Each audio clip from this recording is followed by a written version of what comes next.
او شرطوها خاندار دا کړی دی لومبي به له پاته سړک راوستل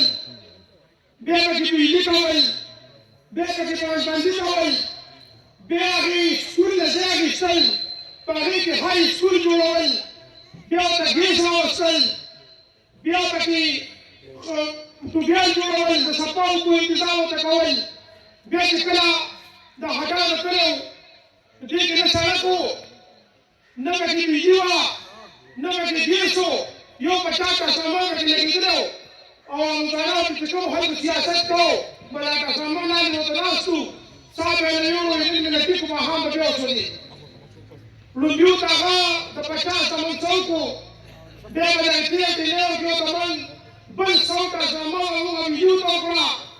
بیا ورته ګیس راوسته بیا ورته سړک راوسته د هغې نه پس ورته پیلوټونه لګولي ټولې کوڅې ورته پخې کړې نو ظالمان دې نه پس یوب نه راکوئ بل کار یې ورکوئ نو اخر ګناه ورته موږ شي نوکران چې راغلي اوس هم دغه ای پي اې شته د دې نه مخکې هم دغه ای پي او په ګل آباد کې شو الحمدلله موږ ستا له وکړو کړو د هغه نه تپوس هم کولی شو افتا باندې کې سیالټي نوکران لیکلی او موږ چې کم سل پنځو شپږ پسې تېر ډېری وکړي کړي اوس هم له خلکو ګل آباد نه ډېر اوټ ورکړی و کېدای شي کپړه سیستم نه کوي بیا روانه وړه په دې 9.5 کال انسان کې چې تقویل هم ونه کړو کو په قانون اوټ راکوئ کو په مذاکراتو اوټ راکوئ دلته ستاسو سنیټر صاحب هم شته چې وبه په سټیج باندې هغه الفاظ استعمالول ما چې ګل آباد کې جنکو سکول نشته انشاءالله به ای پي اې مېلې او دا سنیټر په مشترکه ډول یو سکول جوړ کړي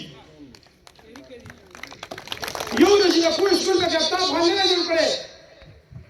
دوی لادمي واړه ملګري شي زه هم ورته اعلان کوم چې ګل آباد کې جنکو سکول جوړ کړي ظالمان چې څوک د سکول نشي جوړولی کټان صاحب بله چې یو کار کړی و ایم این اے پاسېده و ستاسو به 40 کاله چا بجلي نه کټ کړی دوی تاسو به 40 کاله سیاست وکړو او بله یې د بجلي کټ کړل دا بجلي به څوک نه بلوئ په 40 کاله کې څوک د بجلي نه خبر نه چې بجلي څنګه کټ کېږي او څنګه نه کټ کېږي چې یو ستا ایم این اے ای پي اې په اسمبلۍ کې پاس یو ستا د غریبانانو بجلي کټ کوي موږ هله وړو هله اسمبلۍ به څه جمع کړو